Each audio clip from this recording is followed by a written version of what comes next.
Wonder what happens. All right. So now I'm live. And Hey, hey, hey, hey. we've already got some controversy in the chat. Oh, I can't see it yet, so I'll get right on that. That's fair. Can you guys hear Chelsea at all? If not, Hi. let me know. Or me. But I suppose you wouldn't let me know if you couldn't hear me. So never mind.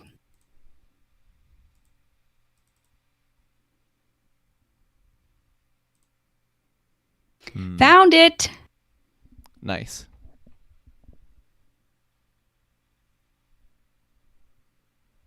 All right. Have some Conlon says he can interference. hear both of us. Oh, good, good, good, good. Oh my gosh, Chris is already throwing out the controversy. Oh, good. I really should expect nothing less at this point, honestly. Mm-hmm. See, I'd love to find, what is it? What if I do this? This is some fun stuff. This is also a little bit of a test run today, so I'm sorry if, it doesn't look the best. But we're working on it. So I think right now I'm just trying to get this. So let's do this.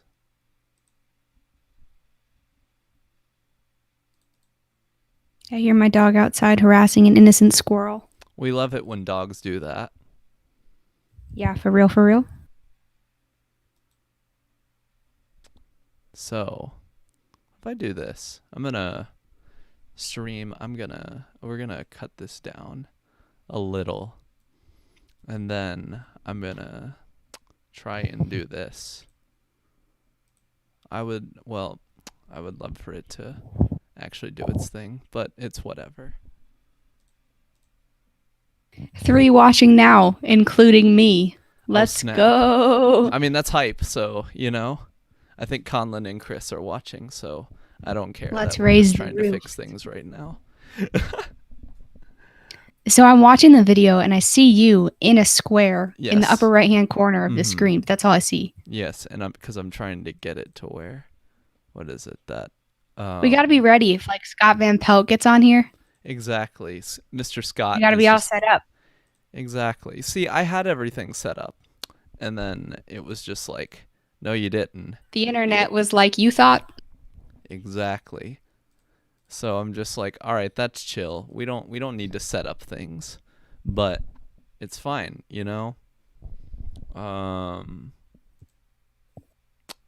So let's try. Now we've got nothing. That's even better. So. Oh good. Oh good. It's okay. Oh man. I'm just trying to get my screen on here, but it's not letting me. So that's okay, my great. question is this on your YouTube Yes. or our YouTube? Mm-hmm. So yeah, YouTube decided to be a pain in the butt and didn't want us to stream on our actual account.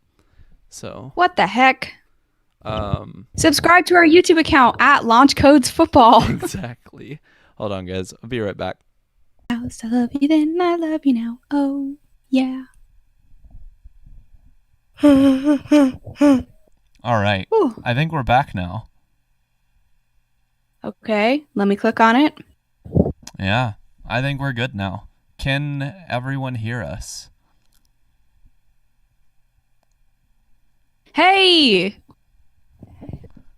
Wow. We are back. That was a pain in the rear end, but it's okay. It's fixed. We're back. That was annoying, but it's okay because you know what? Sometimes technology just be like that. So it's whatever though. It's fixed now. Yeah. Can you guys hear us? We made it.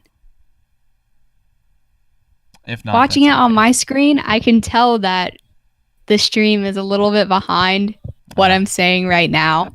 That's okay. But that is besides the point. Ask us your questions. Mm-hmm. I mean, we had some questions thrown in the chat earlier. All right, let's answer the first one. Let's answer Conlon's question. All right. You go ahead, Mr. Panthers fan. Kick it off. I think you should read these so I can keep the screen on Oh, us. because you can't see it. Yes. Right. That would be a little helpful, wouldn't Yeah, it? sorry. All right. Conlon's first question. Who is the best Panthers player of all time? Personally, he would say Luke Kuechly or Steve Smith. Kuechly for talent and Steve Smith for career. What do you think? Would you pick one of those two or would you pick someone else? Obviously, the best to ever do it is no, yeah, I think as far as like the best Panthers, it's probably between them two. I think it's, they're both pretty good. They're all right, right? So They're all right. And I think one has his jersey retired with them, the other probably will soon. So I think he's spot on with that. So who do you think it is? Steve Smith? Maybe just because of length he played, but as far as like, I don't know, as far as being one of the best in the league to do it's probably Kuechly. But okay, but the real question is, am I allowed to answer this question? I mean, technically, as a Colts fan, I think you can do whatever you want. So okay, in that case, but yeah, I'm gonna do it. Let me post this on the socials real quick. Go for it.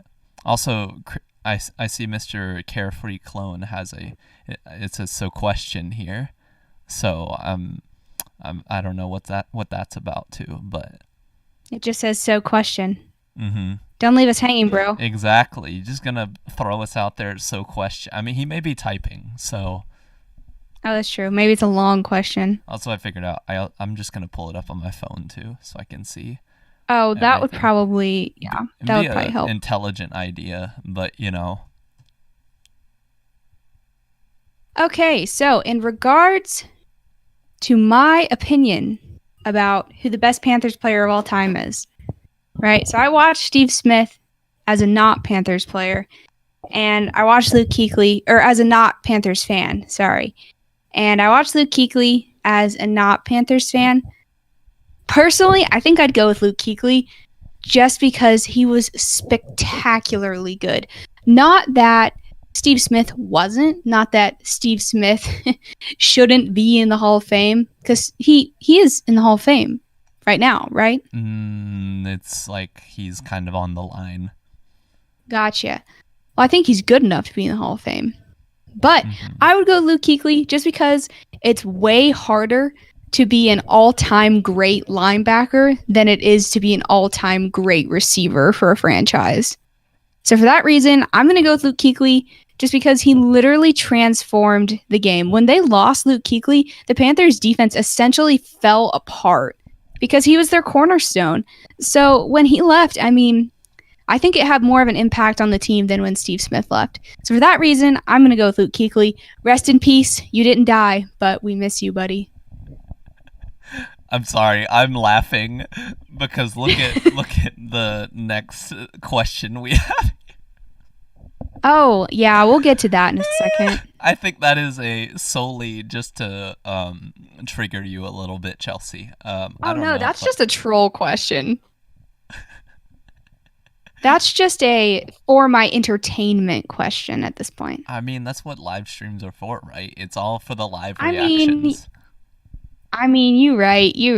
He already knows he gets a reaction out of me. He's seen it before, so I'm sure he just wants to see it again. That's fine.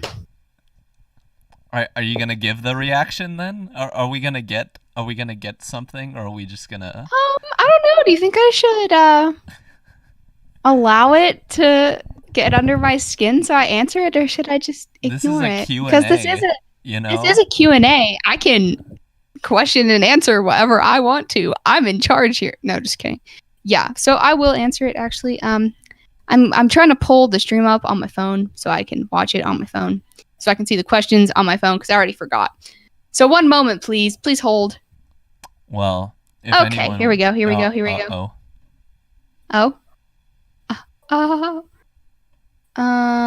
Where are the comments? Gotta hit the. I think there's a live chat button you can hit if you're using the YouTube app, which oh my gosh, I hear myself. I don't That's like horrible. the browser on the phone of YouTube. Yep, so. yep. Un momento, por favor. Well, if we want to know the question, Mr. Carefree Clone wrote down, is Eli Manning on par with Peyton Manning? Since they both have 2 rings, and Eli in both Super Bowls have been on a team that went 9-7 and 6th in the 6th seed. So I'm guessing he's just like, Eli is on par with Peyton because they have the same amount of rings, and they have, what is it? Or yeah, basically the same amount of rings here. That's the argument. Right. So everyone knows that you obviously compare quarterbacks only based on how many rings they have won. That's obviously the only way you compare quarterbacks, not, career stats or amount of change you did on a team just by yourself, or how mediocre you were. I don't know. I think he already knows what I'm going to say this question. Don't get me wrong. Eli Manning was a good quarterback. I don't know if he was good enough to make the Hall of Fame, per se. But, I mean, he was the generational guy in New York for, how many years? So he's clearly very talented. And he is the Tom Brady killer, right? He's Tom's kryptonite. And I, as a Colts fan, take great enjoyment in the fact that Tom Brady has never beaten Eli Manning in a Super Bowl in his career, regardless of the team that he's on. So I take great pride from that. Obviously, Peyton Manning is still better. That's why he's the second best ever, and Eli isn't. Statistically speaking, he was considerably better. So, yeah. I'm going to go with Peyton. I love Eli, though. Follow him on Twitter. He's absolutely hilarious. He talks about how old he feels all the time on there. It's great. But I think if you're going to compare them outside of just their rings, I think that Peyton is leaps and bounds better. And I don't think it's a question either. Yeah, I mean, I know this question was just asked to probably, push you a little bit. Yeah. Which I have no problem with it. Look, this is a question and answer. I want questions in here, sports related or not, just to push some buttons or whatever. Well, within reason. Please don't get us banned on YouTube on our first stream. If anything, we'll just ban you. Oh, you're already making threats to the audience. I don't know how this is just Chris. No one else. Everyone but Chris is fine. Wait. We got another question here from Conlon. I got to answer the second half of Conlon's first question. Also for Chelsea, best Colts player, if that's even a question. Yeah, so that is not a question. It's obviously Peyton Manning. And then Andrew Luck is second, right? And then third, I don't know. It used to be T.Y., but probably Reggie Wayne third. Probably Marvin Harrison fourth. I really liked Brandon Stokely when I was a child. He's up there. Joseph Adai, Edgerrin James. I mean, I'm going back to like the 2008 Colts, right? The old schoolers. But also Jonathan Taylor, the modern rookie running back for the Colts with his very good year last year. It should only be up from here for him. And then Michael Pittman. I like him, obviously. Oh, Quentin Nelson, Big Q, Mr. Pancaker. You gotta love him. I also loved Costanzo before he retired. Yeah, there's a lot of people that I'm just big fans of. Oh, Darius Leonard, obviously. So basically all of them that play now that were good. Yeah, Bob Sanders. If you do not know who Bob Sanders is, look him up right now. He was a safety for the Colts, and he was injured like 2/3 of his career, but the 1/3 he was not injured. He absolutely blew people up. It was great. Hype. Jeff Saturday, the best Colts center of all time. I could keep going. lesson. My point is Peyton Manning is, yeah, he's my favorite. All right, fair. We got another question though from Conlon. This is non-football related. What is the most overrated video game in your opinion? I'll answer this too, but okay, I guess. You want me to go first? Yeah, go for it. Or you want to go first? It doesn't matter to me. So if you know anything about me, you know that my favorite video games, number one, don't make fun of me. My favorite video game is Clash of Clans. And yes, it's a mobile game. And yes, I know that doesn't really count. Don't hate on me. But I love that game. Okay. Not going to lie. When I was like 8, my favorite game was Pocket Frogs. Check it out in the App Store. High quality game. I love sports games. I love open world like Pokemon and Assassin's Creed and stuff.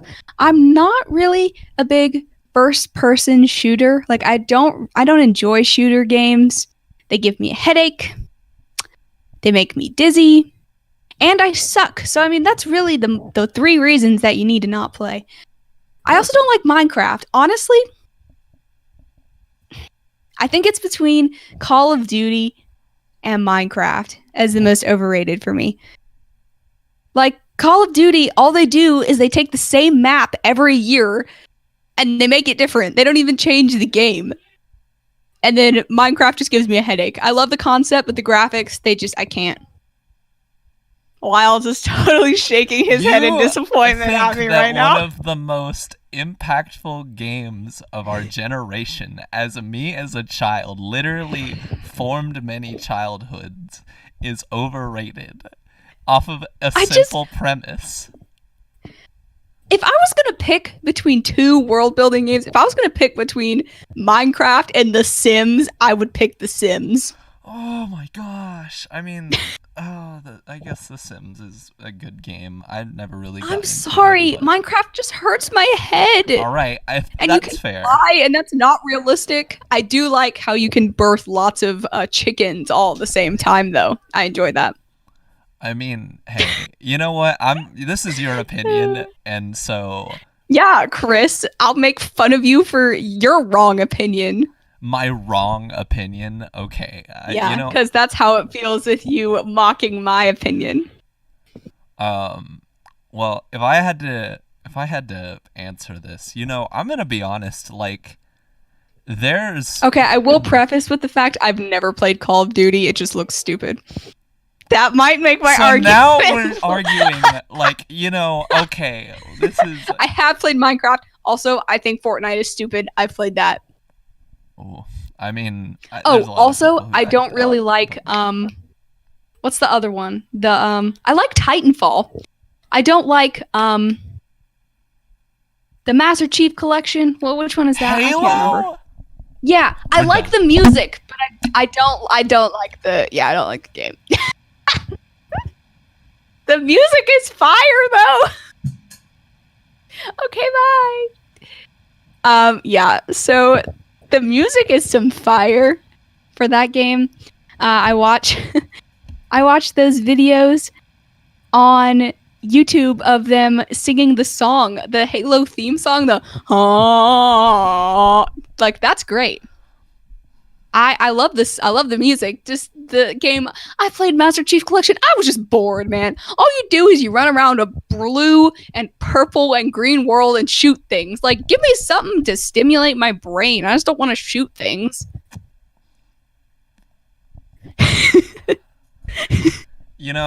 That's okay. Also another game that defined the genre of shooters and, impacted tons of people. Yep, overrated. Like I said, their music impacted me. That's fair. You know what? And this is opinion. So yeah, Chris, stop hating on me. Look, okay. If let's see here. If I had to pick an overrated game, man, this is hard. Cuz like it's hard for me because I don't really tend to think of games as like overrated. I just think some of them are just not that good. I think there are some games out there, like really well-written, story-driven games that people absolutely love that I play and I just can't get into. I'm just like, okay. I mean, there's probably a lot interesting about this, But Like indie games is what you're talking about? some indie games, but some like really big titles that are story driven. And I'm sorry, I just read our chat, but we'll get to it in a second. Oh my gosh. I just saw it. But I'm gonna have to say, like, one that kind of comes to mind, and maybe it's just because like I haven't played a ton of it. I used to play a little bit, but like I just think that there's better games out there. A very popular one is World of Warcraft. Like, people love that game and used to absolutely adore that game, and they still do to an extent. Like, it's still a very popular game, even though you don't get hurt. Like, you don't hear about it. Yeah, I feel like the players that play that game now are either 15-year-olds who live in their parents' basement or 52-year-olds who live in their own basement. I mean, look, here's the thing. I don't have no hate towards 52 or 15-year-olds, by the way. This, it's like, it's a fine game. I just think, like, for me, I think the problem with it is that you have to pay a subscription to play it every month. It's like $15 a month, or I don't know if they went down on it, but I'm just kind of like, why would I pay $15 a month to play this game? Which is like, I know it's like good. There's a lot of stuff to do in it, but there's plenty of other games that are similar to it like that offer thousands more of hours. So yeah, that's my controversial opinion. Is like World of Warcraft to me. I mean, I think that could be a game I might consider overrated. I might get hated for this one day, and but that's okay. Well, to be fair, I think that your overrated pick was way less controversial than my 4 overrated picks, so I think you're winning in the controversial tally. Maybe so. But let's move on. We got some other questions here. Arnina, what's up? It says, is there any sport you guys don't enjoy? Is there any sport I don't enjoy playing or enjoy watching? Because I feel like those are different. Because if it's playing, volleyball. Okay. I hate playing volleyball.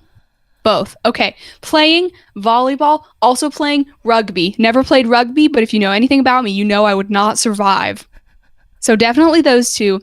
As for watching, I don't enjoy watching wrestling or like MMA or WWE. I just don't find joy in watching people beat each other to death. I just rather watch something else. Like football players running into each other. Like, that's entertaining. But like people punching each other, I can like feel it when it happens. Wake up the next day and my shoulder's like, ooh, felt that TV show the other day. No, I was kidding. But yeah, probably that. There are some really boring sports that are fun to watch on TV though. Like Olympic volleyball, that is enjoyable. I don't know if you guys saw that clip. I think it was maybe South Korea in the Olympics, and they spiked the ball into the guy's face, and it bounced off his face, and they spiked it back, and it landed on another guy's face, and then they spiked it back, and it landed on his face again. Literally, he got his face spiked like 4 times. It was so entertaining. That sounds like a Scott Sterling video. Oh, also, I really enjoy watching those videos of people in England chasing cheese down hills. I don't know if you guys ever seen those.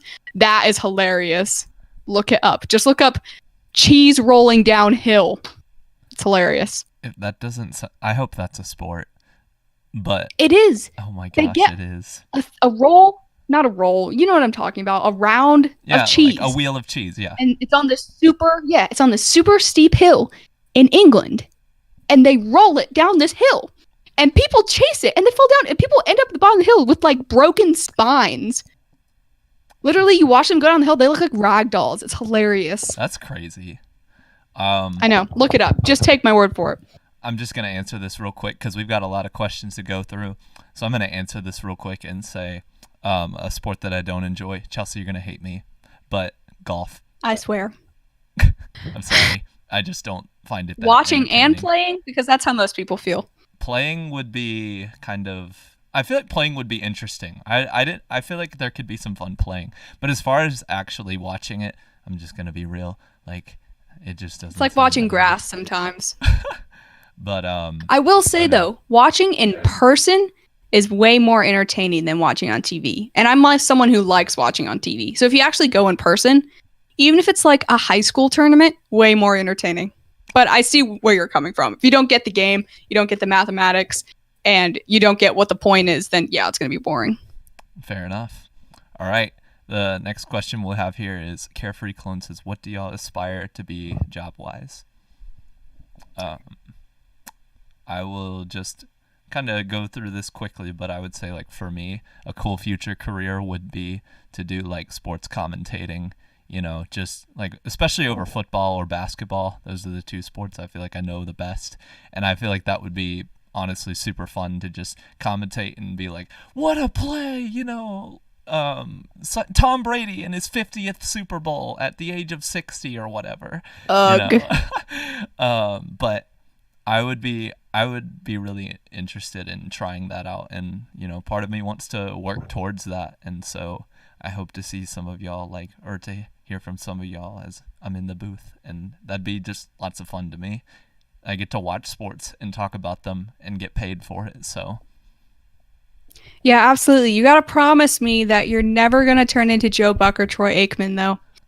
Because they're both horrible. And I don't know if you saw the article that dropped, but apparently they used to drink liquor together while they called games on national TV. So if you get into sports broadcasting, you're not allowed to drink tequila on live TV. That's all I have to say. Yikes. As for me, something in sports media, broadcasting would be really cool to be able to do. Just like Chris was saying, I know golf and basketball and baseball and football pretty well, so that would be really enjoyable.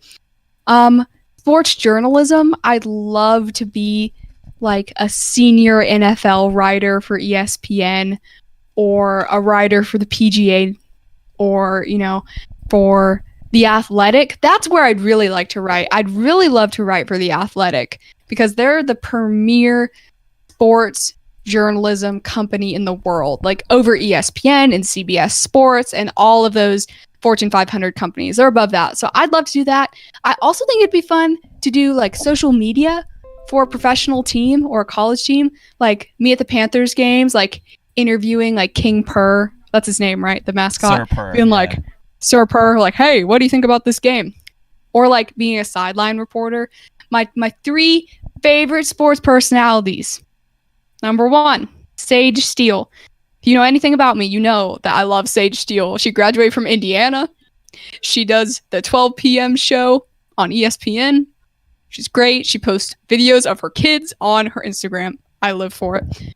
Not really, but I do really like her. Number 2, Erin Andrews. I have followed her, I kid you not, for probably 15 years.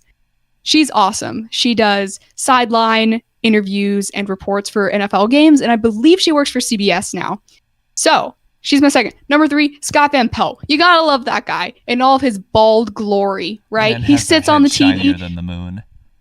I know. He sits there every night at midnight, and the dude's like 50, and he gets on there every night at midnight and just talks about sports.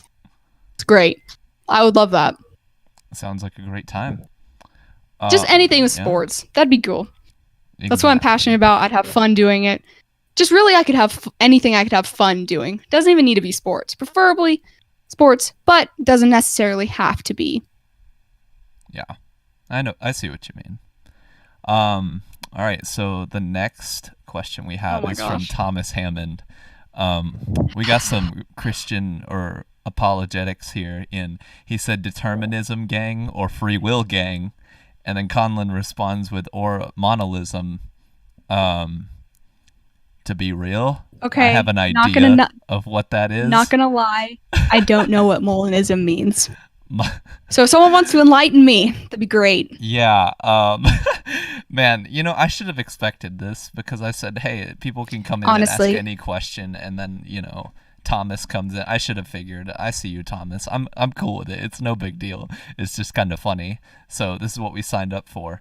But if we're talking about oh, it's both of them. Conlon said it's both of them. Okay.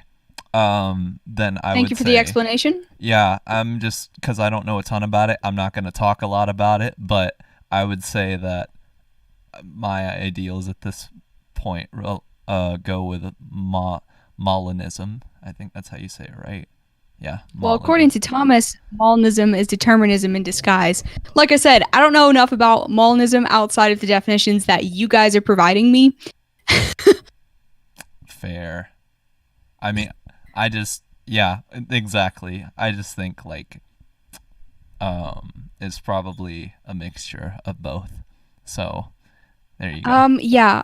I have thought about this topic a good amount, actually.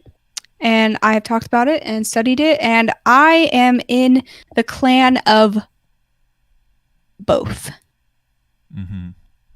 Not just one. I think that you cannot accurately prove just one to be true completely, and I don't think you can prove just the other to be true completely either. I think you take points from both, and I think that that has biblical proof because the Bible talks about things being predestined, and the Bible talks about free will.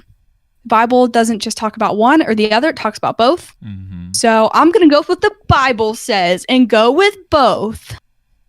I can't wait for Thomas to respond with something to refute and be like, but actually, what do you think of this? Oh, I'm so ready for a debate to go down in this chat right now. But before we get to there, let's get to some of the other things we have here. Adriana asks, what is your favorite type of cheese? Hey, best friend, I see you didn't change your name on here to your married name yet. I see you. Favorite kind of cheese? Definitely sharp cheddar. Sharp cheddar? Colby Jack is second. That's fair. I mean, I'm very passionate about my cheeses. Wait, what? So wait. Why do you say it's your favorite then? Cause I just love cheese, man. Except pepper jack. I don't really like pepper jack. But really, any cheese. I like blue cheese. I like Swiss cheese. I like cheddar cheese. I like Colby Jack cheese.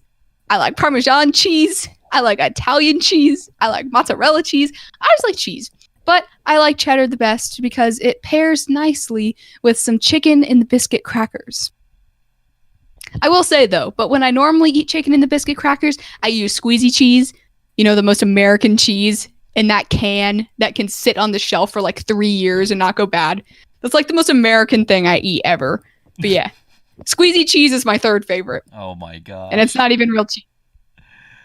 Can we just acknowledge, like, I've heard a comedian talk about this before, but like, can we just acknowledge, like, with Parmesan cheese, it's good. Like, don't get me wrong, but like, people kind of treat it like, I don't know, like it's some gold, you know, or it's so, like super valuable. Right? People are just like, you know, when it's offered free at a restaurant, people are like, let me get some, you know, like I know like this person I follow like talked about that. I'm like, you know, that's true though. Like people, when they think of Parmesan cheese or like some of these people, they just like gotta throw it all on there. It's cheese. And they're like, it's free, so I gotta use as much of it as possible. Like, good Lord, don't clog your arteries with it. But see, I will say, if I'm going to pile a ton of cheese on something, it's not going to be Parmesan. I want it shredded.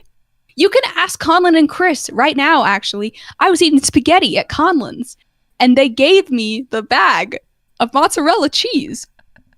And I used all of it.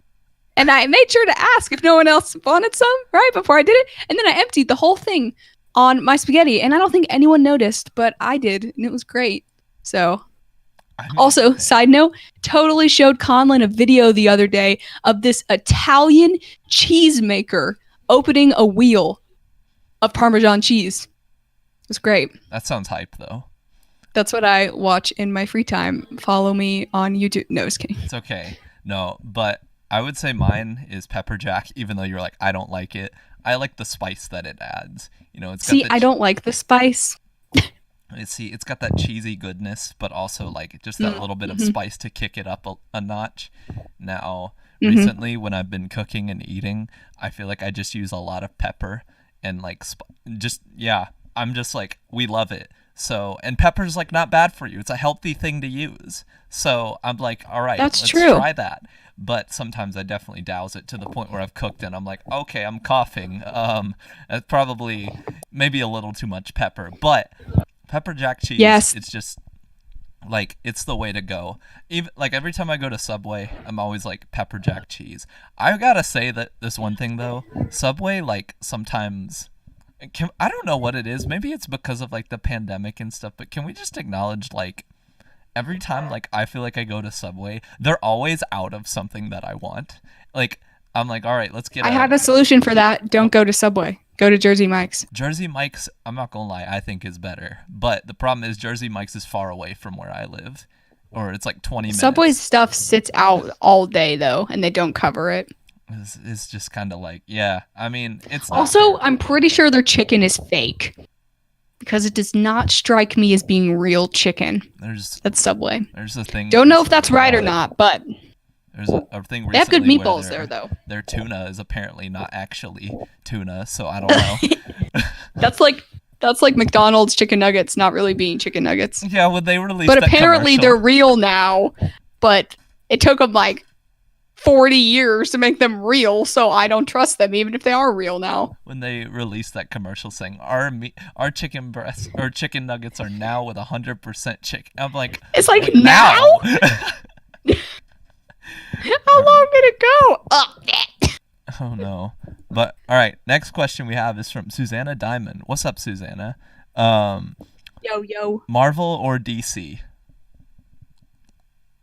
I'm gonna go with Marvel. Mm-hmm. Yeah.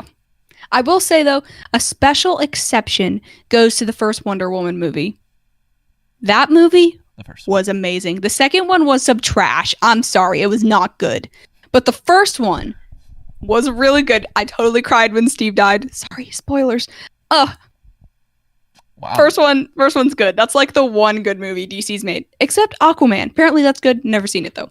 Aquaman is a... Oh, I also liked Batman versus Superman, but everyone hated on that. I liked it. I think... Well, they're actually redoing Batman versus Superman. Or, no, not Batman versus Superman. Justice League. I'm sorry. I was thinking of the wrong thing. But they're redoing Justice League. Because the first one was so bad. Well, I'm very interested And Batman, to see he gets an exception. I think Batman, he's cool. We'll see where it goes with it, though. Because, like... I just don't know. A lot of DC fans are excited because basically what happened is like there was a director, Zack Snyder, was working on Justice League and then had like a family tragedy in the middle of filmmaking, so they switched it to another director midway through, and that just really makes things hard. Like when you're filming a movie and working on it and you lose, especially like your director midway through, that's really going to impact it.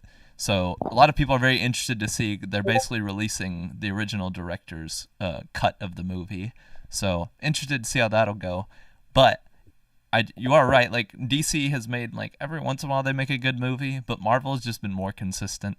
And like even the WandaVision show, I haven't seen it yet, and I'm planning on it soon. Chris, sorry. There's only 2 episodes left.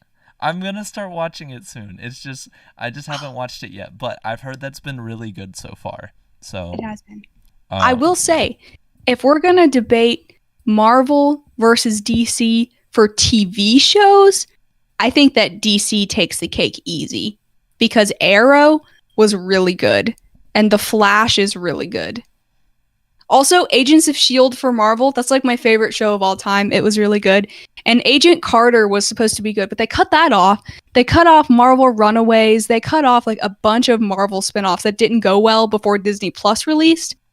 But now Disney and Marvel's probably going to take over TV because of WandaVision, Winter Soldier and the Falcon, Loki, all the shows that they're releasing. But I think if you're talking about aired on a television station, I think that DC takes the cake easy because Arrow and The Flash and even Superwoman or Supergirl and Legends of Tomorrow and Black Lightning, like those were all fire, pretty much. And I mean, on Netflix, you had Daredevil and Luke Cage. Daredevil was good. I like that one. I liked Iron Fist, and then they canceled all of them. I was mad about that, but I still think that DC wins the TV game because those shows, I mean, Arrow went 8 seasons. And The Flash has been renewed for an 8th season. And the 7th hasn't even aired yet. So they've had really good TV success. So whoever is doing DC's TV needs to do their movies because their TV is fire. You can see it. I think you'll start to see Marvel start to make better TV shows soon, though, because they've announced so many. I think you're going to see kind of this phase like from like they're still going to be doing their big movies and stuff, but I feel like those TV shows are going to start tying into the movies a lot.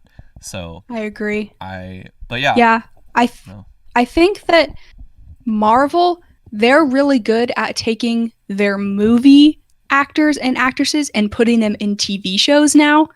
But DC should take their TV actors and put them in their movies. Like for Justice League, they recast the Flash.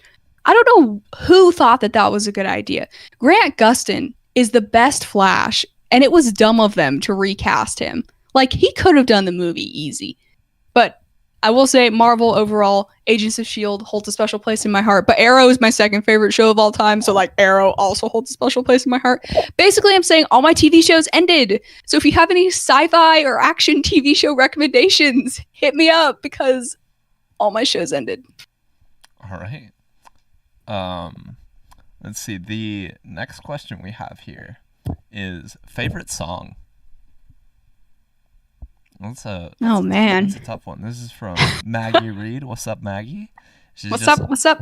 She's just asking what's her favorite song. You know, I feel like when I think of favorite song, I can only do like one in the moment because I feel like eventually like I kind of just play through the song and then I don't listen, or I'll come back to it eventually one day, years from now or whatever. But I think for me, this is my go-to. I listen to so many different people and have so many favorite songs. I just literally one day you'll catch me listening to like hardcore screamo rock, and the next day you'll catch me listening to Tori Kelly. So like my music taste is like as far as left is from right, except country. Not a fan of most of it. I think my favorite song of all time though has to be Radioactive by Imagine Dragons. Their best album in my opinion. A classic, saw it in concert, performed live. The drums in it, it's too good. That's what I gotta go with. That was a hype song. I remember like back when that song came out.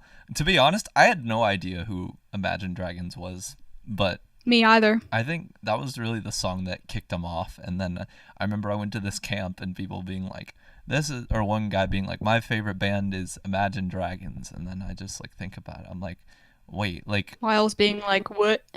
I was like, who is that? But now they're like one of the biggest bands in the world, and it's kind of I don't know, it's kind of just wild to think like they've gone a long ways. I think sometimes, I will say, I think their music is good. I like a lot of their music. I think sometimes it's hit and miss. Like every once in a while there's just some songs I don't really care for from them. And I do kind of think their old stuff was way better. I kind of like understand, their first two albums. Yeah, I think like there's a lot of people criticize like some of their stuff sounding the same or having kind of that same meaning or like that idea. Like you can do it if I fight. You know, it's almost like getting ready for a football game type of music with their really hype music and stuff. I kind of understand where people are coming from with that, but I still think they're a good band, and I enjoy listening to their music and stuff. So, well, I will say in response to that, if a band's music all sounds the same, shouldn't it? The same people are making it, so shouldn't it all sound similar? You can ask Conlon about this. Conlon hates when his favorite artists are really good in like 2014, and then they like switch their genre and they start doing something else and become bad. That's like his least favorite thing. I will say, shout out to Adriana, because I met you freshman year of high school. No, wait, no. Was it you? Oh my gosh, it might not have been you. Okay, never mind. I'm pretty sure you told me about someone else, but I don't remember. Okay, shout out to my old friend Allie from Indiana, because I was on the bus with her one day and she was telling me about this nobody band called One Direction. And she was telling me about how they were going to get big like 6 months before they got big. And I was like, okay, whatever, not listening to them, lame. And then like 6 months later, they like took over the planet. So shout out to Ali Kalinko for being on top of the boy band madness back in 2012.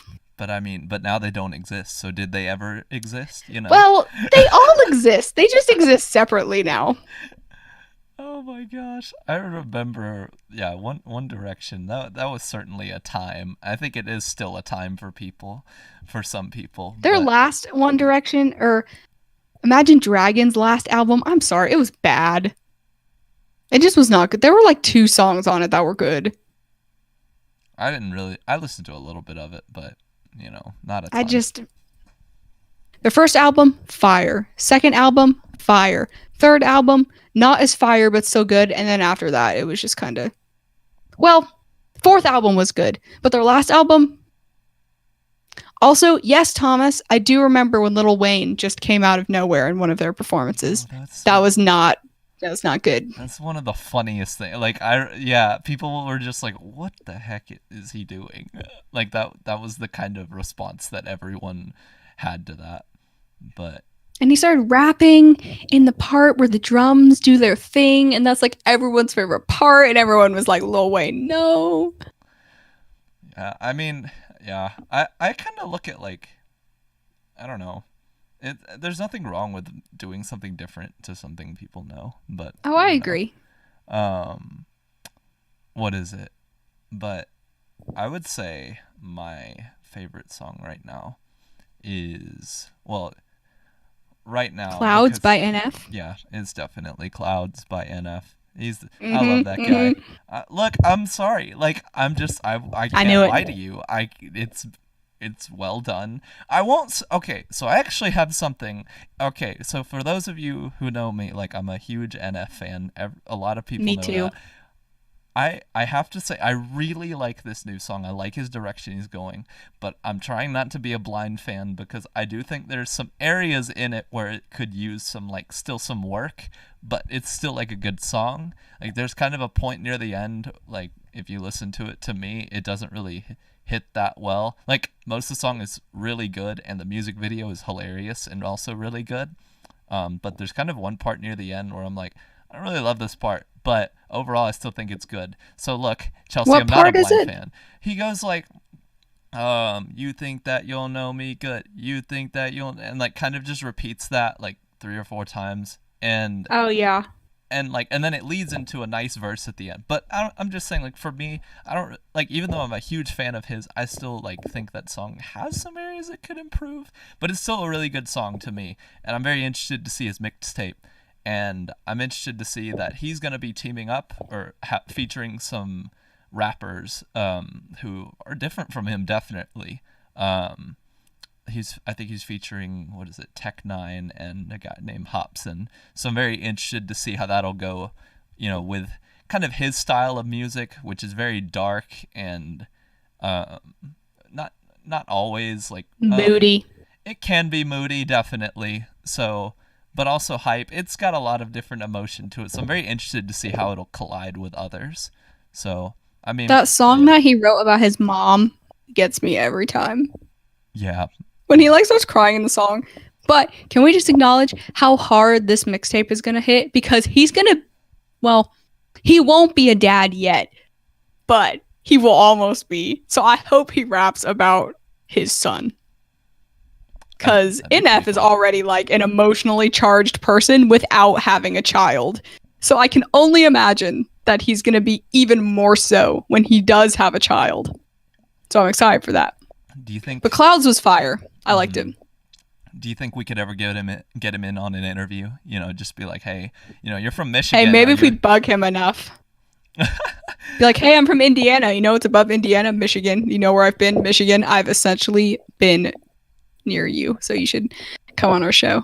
I'll be like, yo. Because he totally is a sports person, not. He could be. We don't know. He does not strike me as being a sports person. Are you saying that sports people have to have a certain vibe to them? I think that's stereotyping.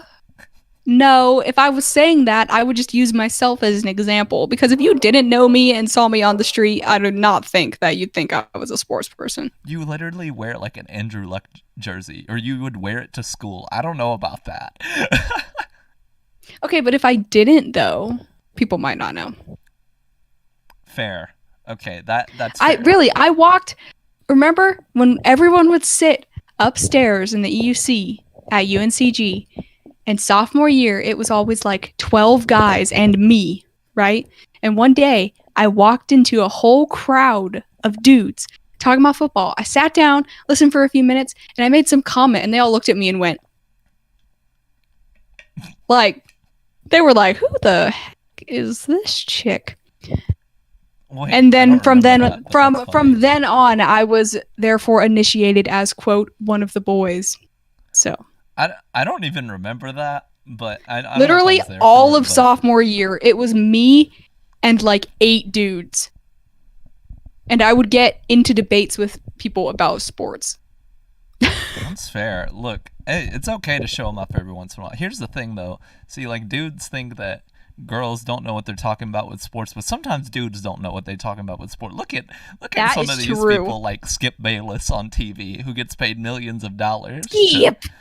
Oh my gosh. Or Stephen A. Smith. Okay, I mean, how do these people make millions of dollars? I'm sorry. Look, I like Stephen A. Smith because I think he's funny, but like he's definitely a divisive figure, but he's carrying ESPN. Let's be real here. Stephen Van Pelt and Sage Steele are also carrying ESPN. Excuse me. And Jay Bayless. Jay Billis. Yeah. Do you remember you sent me that video of Stephen A. Smith debating himself? Or Skip Bayless. It was Or Skip Bayless. No, there are Stephen A. Smith ones too. Oh my I found gosh. more of them. Oh my gosh, they were hilarious. Honestly, can we just appreciate memers on YouTube who take time to edit a complete joke? Don't make any money off of it because it gets copyrighted immediately, because this platform, I like YouTube, but man, like, you do anything that uses like a big company's product, like, it's immediately like, oh, all the money's ours. You got 30 views, money's ours. But yeah, so I just want to give a shout out to those who meme and then get millions of views but get none of that in money because they get copy striked immediately. Thanks. But yeah, I mean, honestly though, so I kind of have a question or like a topic, Chelsea. Or wait, we gotta answer Thomas's first. Do we have to? Oh my gosh. Yes. We said we'd answer people's questions. You're right. Thomas asked, Emoji Movie or The Last Airbender, the live action movie?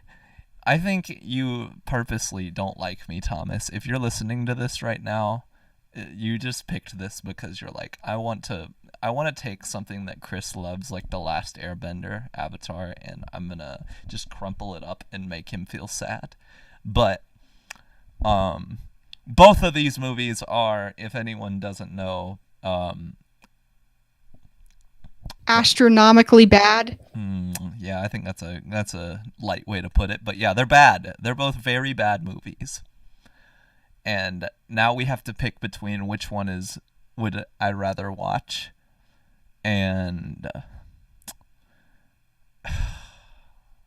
but like, all of it's bad, so either one, no matter what you pick, you're just getting a bad time.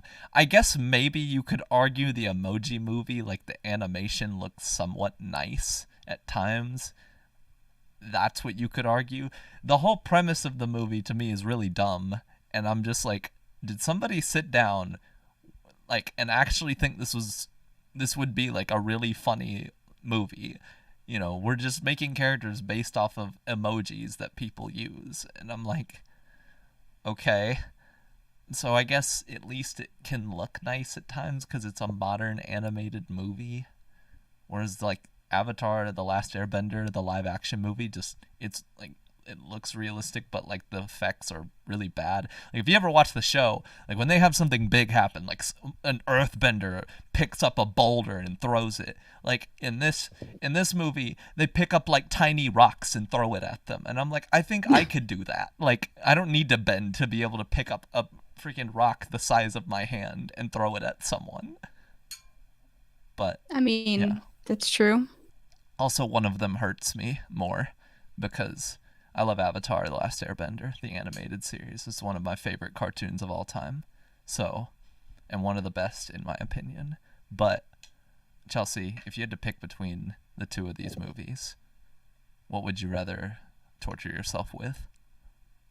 Okay, I will preface this with the fact that I have not seen the live action Avatar movie, which from the sound of things sounds like I'm not really missing out on that much. You don't have to see So it it. might not be a bad thing.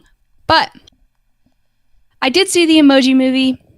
I thought like the idea was a good idea, but the execution was just horrible. Right? Like I saw what they were trying to do, and I saw how they were trying to take a modern, Americanized Western idea and turn it into a movie that could appeal to everyone because everyone uses emojis, right? So I got the preface and I got what they were trying to do, but it was just executed just horribly. Just bad. Like, you want the definition of a flat character? Watch that movie. Yeah. It was bad. Yeah. See, I kind of went into it not having horrible expectations either. You know, I went into it, I was like, oh, like, this is an interesting concept. Like, this could potentially be good. I was disappointed. I think I saw it in theaters, too. They had one of the characters Regrets. was the poop emoji. Like, yeah. You know they're really appealing to, like, the 9-year-olds when they put that in the movie. Exactly. Like, how will we get kids interested in this? I know. So what would you say you'd rather go through? I mean, considering I've only gone through one, I guess I'd just go through the Emoji movie again. That's fair. That makes sense. Because it had its creative and its funny moments, like all movies do, but overall it was bad. All right. And I kind of feel bad because you know that they put a decent amount of time into animating that movie because they had that scene where it like had the whole city laid out. You remember? And there were like characters zipping everywhere and like trains and like floating cars and like that takes a lot of animation and the movie was awful. So like I feel for the animators because some of the scenes they put together in that movie were really good, like animation wise. It just the movie wasn't good. So shout out to the animators for doing your job. Exactly. They're not the ones that control the writing and whoever wrote the scripts for this movie, I just hire me. I'll do it. Chelsea will write it about the cults, and it'll just be an animated. It'll just be a horseshoe emoji walking around. Exactly. That'll be me. I think we got time for a little bit more, but Conlon has a question for us here. He says, "Will Drew Lock be out of the league before Hurts?" He said, "I would say Hurts will be a good QB, and Lock will not be on a team in 4 years." You go ahead and answer this one first. So I would think that Drew Lock right now, he needs to have a really, really good off season this year. He needs to really step his game up. Here's the thing. I mean, I know all the players who went through this had to go through it. I know that COVID like kind of made it hard to practice normally and do things like that. So I'm willing to give him a little bit of a pass for this season. And not only that, like their team overall, in my opinion, just isn't that good. But I gotta say, I think Drew Lock, he's got to have a very good off season this year. He's gonna have to train. He's gonna have to work. Because really, I think, and I know you guys we've talked about it before on the podcast where a lot of people said, oh, I think it's his year for MVP. I think it's his time. And then, or it's going to be his year. And I think to a certain extent, maybe it could have been like his breakout year. This was the year maybe he was supposed to finally break out and do something, but just reality, he just didn't look that great. He doesn't always look bad. I think he's like okay. But as far as him being out of the league quicker than Hurts, I don't know if Locke will like be out of the league very quickly. We'll see. I think if anything, he'll end up being like a backup QB. He's a tall guy that he can see over defenders. He's got a strong arm. I think that can earn you a spot somewhere in the NFL. It won't earn you a starting job, but it can potentially get you, just somewhere to work. Jalen Hurts, though, he's looked really good so far. He's been, he was on a bad Eagles team and performed well. He was more agile than Carson Wentz, and I think that actually helped their offense quite a bit because, Hurts wasn't going to go down as easy as Wentz if he was hit. All these different things, but I don't know if Locke will be out soon before her. If we're talking like within the next 5 years, I don't know if he'll be out of the league and Hurts will still be in, but I just think Locke needs to he really has got to step it up this offseason, get some work in, and then, play well next season. So, yeah.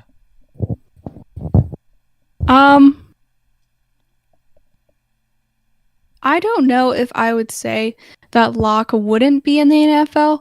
Statistically speaking, last season, he was the worst quarterback in the league, the worst starting quarterback in the league. So, it is unarguable at this point that he was very bad last year. If you try to argue that he was not bad, I think that stats say he was pretty bad. Like Chris said, there's going to be some team desperate enough that's going to want to sign him to a minimum league deal to be a backup. Like, he's too good to not be in the NFL. He's just not good enough to start at this point unless he just revolutionizes his career this season. And they, bring in a quarterback whisperer and they, fix him. Yeah. So, I think that Hurts will definitely be better. I think that he has a very high ceiling, and I think that he made the Eagles better when he played for them at the tail end of the year. I think he also has a very low floor. I think Hurts is either going to be really good, and he's going to, get 500 rushing yards a season and, 35 touchdowns, or he's going to have, 20 picks a year. He's either going to be really good or he's going to be really bad. I don't think that he's going to be in the middle. Just because of the kind of player he is, he's a scrambler, he makes fast decisions, he's agile. Most guys like that either have really, really good games or really bad games. Look at Lamar Jackson. I mean, there was the game where he had, that 75-yard rushing touchdown, and then another game, he threw 3 picks, right? I mean, it's unarguable at this point that Lamar Jackson is very good, right? And that, he's a top 10 quarterback in the league. You can't argue that at this point. But I'm just saying, someone like Hurts, he's either going to be really good and spectacular and the cornerstone of the Eagles for the next 15 years, or he's going to be gone in 2 years. I feel like there's not really any in between. But if you're going to compare him versus Locke, I definitely pick him. I think that Locke is bad. Okay. I mean, yeah, so far it's looked Hurts' way this far, so we'll see where it goes. But I think we're going to probably wrap this up now. I think, we've gone for a little bit. Oh, wait. What's up? I want to ask you one thing. I want your reaction to Carson Wentz to the Colts. I think my reaction to the Carson Wentz to the Colts is it was a good move by the Colts. I think it's a good place for him to be. And so sorry about my dog, by the way. It's okay. Your dog's cute. So if they could all see it, they would understand. It'd be fine. But I think it's a good move by them. I think it was, they didn't have to give up a ton, and they need a quarterback right now, and so I think that's kind of that's a good trade for them.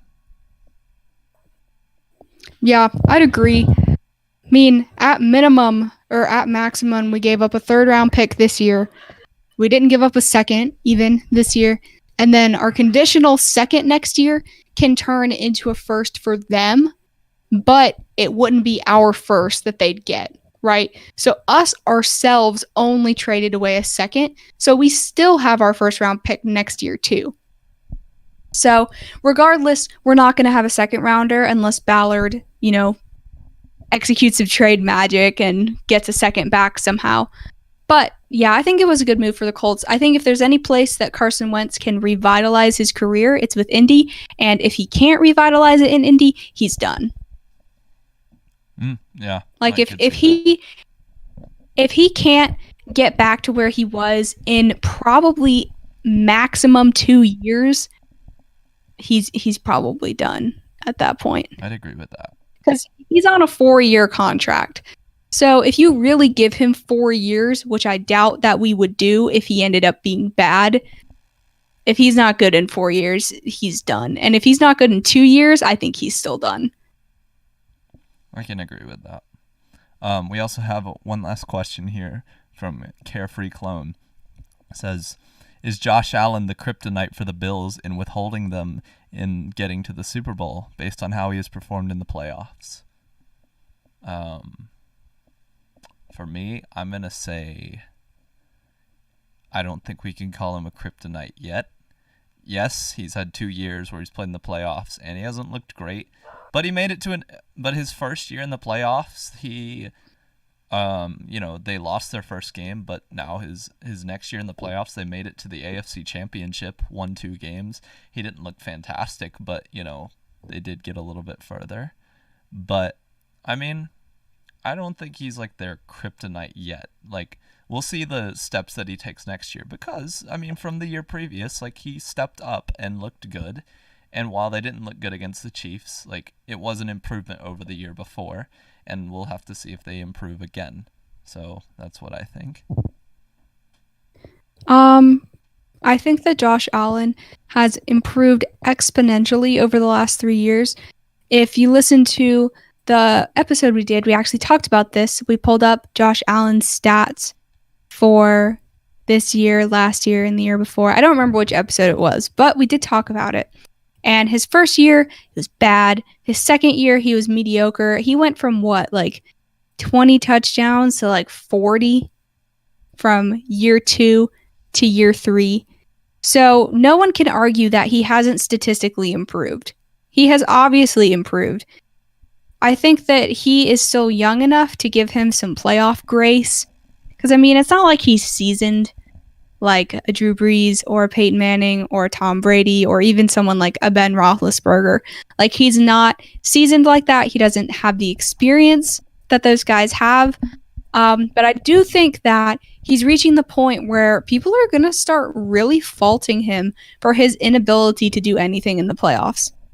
But as for him being their kryptonite, I would not say that he's their kryptonite. I think if you're going to point to any part of their team that can be called their kryptonite, I think you have to unarguably point at their run game.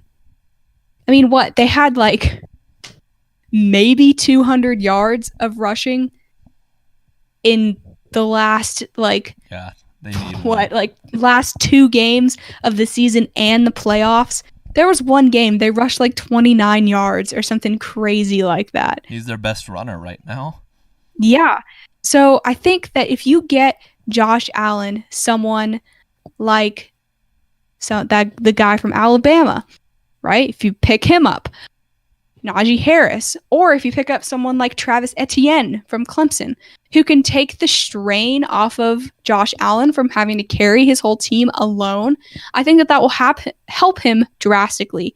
Because Josh Allen should not feel like the only way that they're going to be able to run the ball is with him. If you can make him not feel that way, have him focus more on his throwing, I think that he'll become more clutch.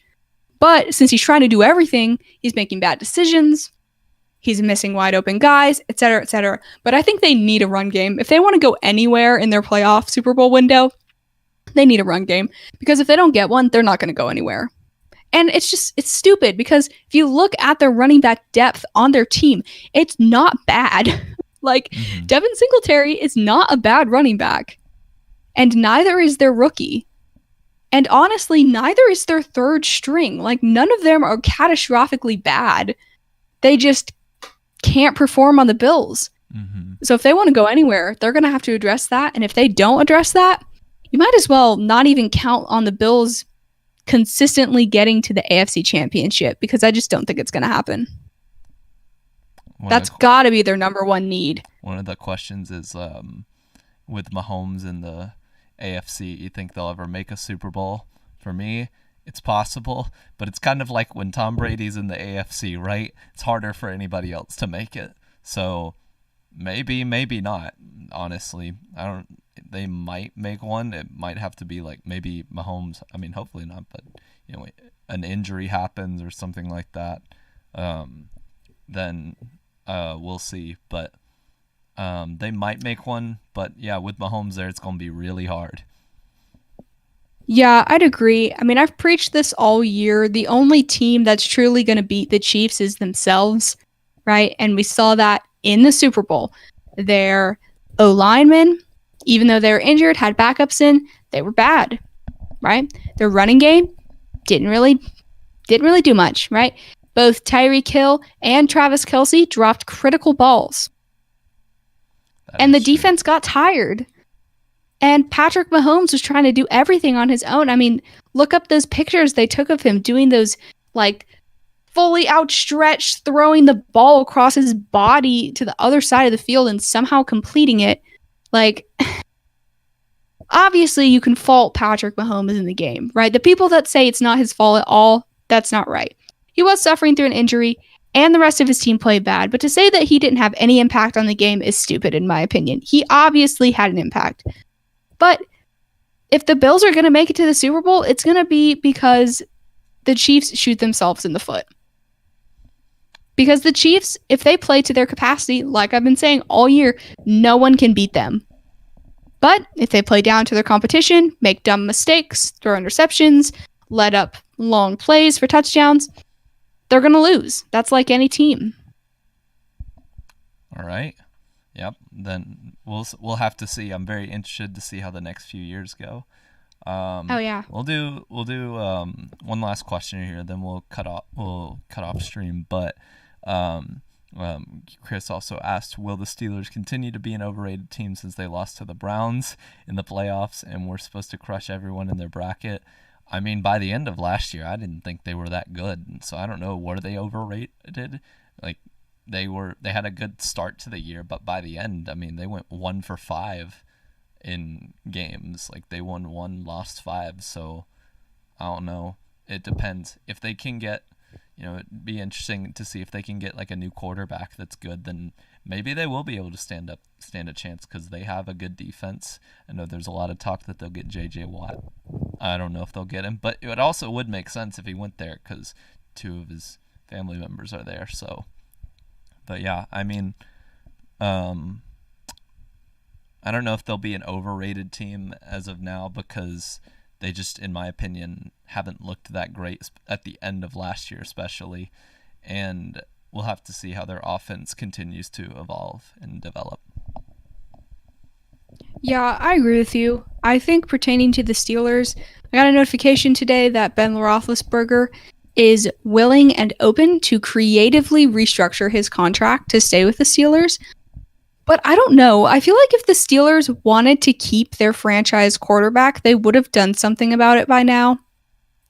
Like, I get that the Super Bowl was only a few weeks ago, but you think at this point that they'd want to keep him. So, who knows? They might move on from Big Ben and draft someone. If they do, it may really help them or it may really hurt them. I think they're going to lose James Conner. He didn't perform very well for them this past season, and I think that hurt their team, especially in the latter half of the year. I think they're going to lose I think they're going to lose Schuster, too, which honestly would probably help their team more than hurt it.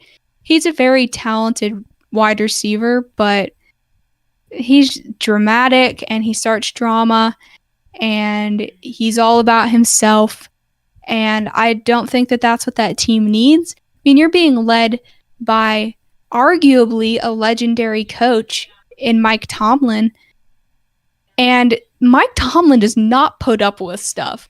Mike Tomlin is one of the toughest coaches in the whole league, and the fact that this was still happening with Smith-Schuster the whole season and that no one stamped it out was honestly shocking to me because it didn't strike me as Mike Tomlin being someone who would put up with that for that long. So honestly, if they lost him, I really don't think it would affect them that much. I think that Chase Claypool could end up stepping in to the wide receiver 1 slot. And I think if Juju leaves, that might fix some of Claypool's character problems because I think Juju rubs off on him. And I think Antonio Brown rubbed off on Juju. So it's really just kind of a trickle-down effect at this point. But I mean, I thought that the Steelers were overrated on offense. On defense, when everyone was healthy, they were legit. But yeah, I think they're going to lose Smith-Schuster. I think they're going to lose Connor. I think they might lose Big Ben. And if they lose all three of those guys, the Steelers are going to go look really, really different next year. And if they look really different, they might be able to put up a fight against teams like the Browns and the Chiefs and the Bills and maybe even the Colts. So I think it'll be interesting to see, especially for that team, how their offseason goes. Pertaining to J.J. Watt, I don't think he's going to go to the Steelers because the Steelers have major cap problems. And J.J. Watt's going to want probably at least $10 million a year. Even though he's kind of old now, he's still going to want big money. I think he's either going to end up with it'd be cool if he went to the Packers because that's where he's from. It's where he played college. I think that'd be cool. I don't know if that's going to happen, but I don't think he's going to go to the Steelers no matter how many people get on Twitter and say that he should go to the Steelers. I don't think it's going to happen. As for Juju deserving the starting wide receiver position on another team or as a slot guy, I think that he deserves to be a starter, but I don't know if he deserves to be the number one anymore just because of his antics. If you want a guy to get back to where they were previously, put them in their place, and if they don't respect that, then you get rid of them. And that's just kind of how it is. You're either going to fit in and play your role and be a team player, or you're not, and you're not going to have a team. So it's just kind of up to him and what decision he makes. No one can control that decision that he makes. And knowing Juju Smith-Schuster, he's going to do what he wants to do. So even if it's not a good idea, he would probably still do it anyways. Not like I know him personally or anything, but just reading news headlines and, seeing games and seeing his interviews and his antics and such. I mean, he's definitely good enough to be a wide receiver one. He's definitely good enough to start. But the reality is, coaches might not think that he's mature enough to handle it based on what we saw this last year. So it'll be interesting to see where he ends up. I really hope he doesn't go to the Colts, for one thing. What is it? Chris is a question. He said, is the Panthers a snake team in selling their players down the river like Steve, Jake Delhomme, Olsen, Cam? Okay, well, if you're talking about the way they handled them by the end, the Cam Newton thing was not handled well. If we want to look at how their stuff was handled, honestly, Cam Newton, in my opinion, that wasn't handled well. You had people like Matt Rule going up and saying, I look forward to working with Cam, and then like a week later they cut him. I'm like, all right, just be real with us. Stop lying. I think that, what is it? As far as the other players, Jake Delhomme just didn't look good by the end of his career. He was really struggling, and a lot of people understood that. Olsen, he wasn't really done dirty, in my opinion. He just got older. He was really injured. He was injury-ridden. I don't blame them. I don't think they did anything wrong there. I don't think he had a problem with it either. Steve Smith, they did him dirty. They cut him while he was on vacation. He found out through a text message. I'm like, well, that was dumb. Yikes. Josh Norman, that's also a name.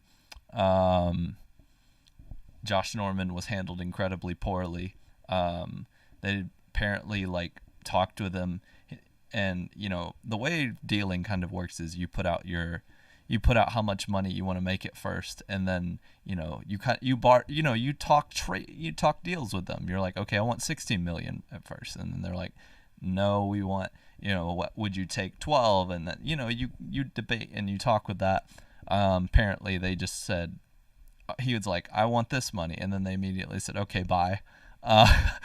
You're con. And I'm like, okay. And also they did it not long before the season started, so they couldn't sign free agents to fix it. And a lot of these were done by Dave Gettleman, who in some ways was a good GM. A legend. In other ways, he was really frustrating because he would just cut people for no reason.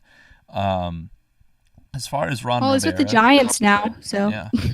As far as Ron Rivera, I mean, I don't think that was necessarily anything bad because, they did fire him, but, it wasn't a, we don't like you. It was a, hey, we're going to move on.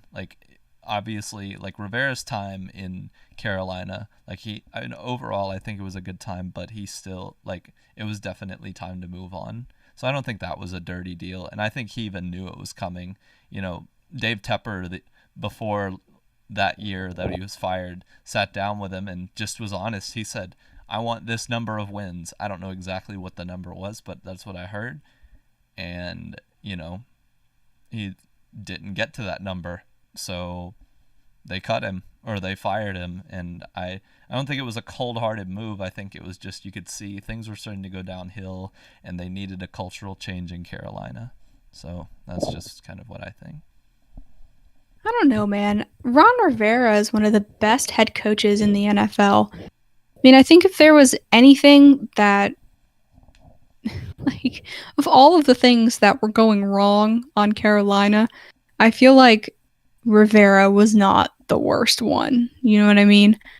Like, Cam Newton had gone downhill, and the O-line was really bad, and they didn't have McCaffrey yet, and the defense looked rough.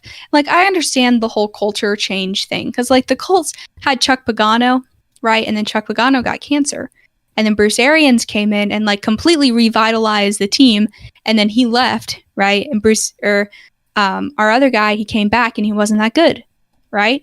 And then we went out, got some other guys, then we ended up with Frank Reich, and now we have a really good culture. So I understand the whole culture change is important, but I feel like if there's people that to blame the year that Rivera got fired, I feel like it should not have been Rivera who took the fall for that.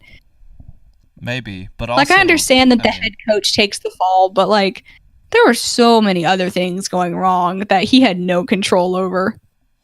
I mean, maybe, but I think that there's also he put certain guys in charge, like some of the defensive coordinators we put in there, just didn't perform that well, and like some of the I'm not saying he was a bad coach, but I think eventually everyone just gets to a point where they have to move on, or where it comes. Well, I was just talking about players primarily, not necessarily like the coaches he instilled, but like how players were performing.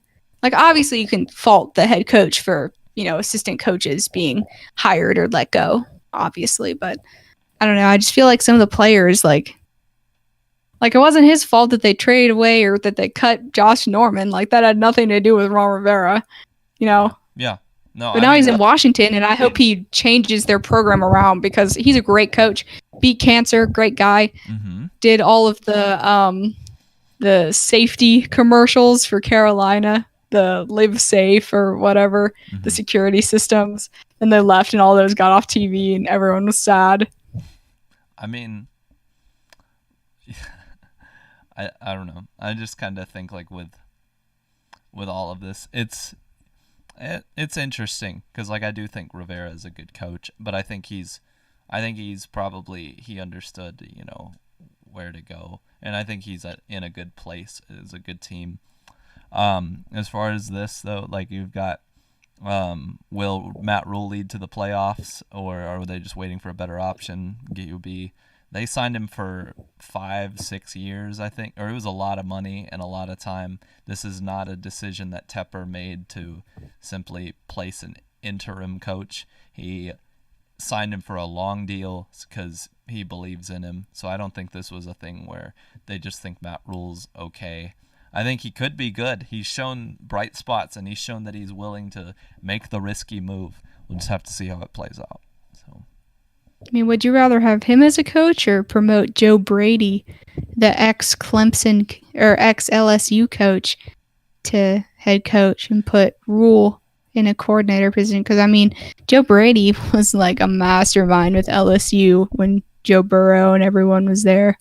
Yeah, but here's the thing. I like Joe Brady. I think he's a good offensive coordinator, but sometimes he didn't even look that good this year, though. I don't know if that's even him, but like sometimes the offense, like in the fourth quarter, never had a game-winning drive the whole year. So, and we had like 8 opportunities to do that. Some of them, I'm not blaming them all on him. It's not always, obviously not. Just saying in general, that may not always, like, he, still has a lot to prove in the NFL, in my opinion. He looks good, and he's definitely, I think, an upgrade, but we'll see. Yeah, I'd just be afraid because I know that last offseason, not necessarily this offseason, but last offseason and this offseason, people were worried he was going to leave Carolina and get hired somewhere else, right? So I'd kind of be afraid of losing him if he actually turns out to be a diamond in the rough from college, But I mean, there's always that controversy around college coaches coming up and coaching in the NFL, right? I mean, we get a huge example of that this year with Urban Meyer going to coach the Jaguars. I mean, you even had, the best and brightest college coaches, whether it be Mr. Alabama or Urban Meyer or, whoever it may be, they have a track record of coming to the NFL and not doing that well. So I think it was very bold of your GM to sign a college coach to a long deal, because that means he really trusts him, because I'm sure he knows all about that track record, and I'm sure he's seen the history behind that. So the fact that he decided to sign Rule anyways to a considerable deal, I think really points to the amount of trust that he has in him. But the Urban Meyer experiment, it's starting, and it's already not going that well, because he hired a coach that apparently did some bad things and was not really liked, and he was taking a lot of flack for it, and they ended up firing him after they hired him. So things not starting off the best for Urban Meyer in Jacksonville, but we will see, I suppose. Yeah, we'll see what happens with it. But I think we're going to wrap up the stream here. Thanks for everybody who came out and just threw in questions and supported us in the first stream. Sorry it started a bit late, just had some technical difficulties, but I'm glad we were able to get it fixed. And thanks for everyone for submitting questions and listening in. It means a lot. Yeah, thanks for joining us, guys. We really enjoyed being able to do this, being able to talk to all of you, as much as you can talk to people on a live stream. But, we really enjoy getting on here and interacting with our listeners and our viewers, whether you're our friend in real life or whether you found us through our social media or through word of mouth. We really appreciate all the support that we get, and we continue to do this for the glory of God, and we hope that, Lord willing, that it grows and that becomes popular, and that this may be something we can continue to do for, the extent of our lives. That would be really cool for the two of us. So we appreciate any and all support that you guys give. As for our socials, if you're interested in following us, you can follow us on Instagram at LaunchCodesFootball. You can look us up on Twitter at _LC_football_. And you can look us up on Facebook and YouTube, obviously, at LaunchCodesFootball. Listen to our last episode, our Super Bowl recap. We talked about some of our predictions coming true. Wiles won the matchup for that game. I was sad, but that's okay. But yeah, we appreciate the support, and we appreciate the listenership and the viewership, and we hope that you guys enjoy it, and that you continue to come back, and that you tell your friends, your people about it, and that we continue to grow, because we have a good time doing this. I know I can speak for Wiles when I say that we really enjoy planning this out each week and doing it, and talking into these microphones and talking about something we're passionate about. So we really appreciate it, guys. Yeah. But anyways, thanks for listening, and we'll catch you guys. We'll let you know when another stream's coming up and more episodes to come, and as we get into the off season. So yeah, this seemed to be pretty popular, so maybe we'll do it more often. It's nice to be interactive. Exactly. All right, well, we're signing off here. Thanks for showing up, everyone. So yeah, thanks so much.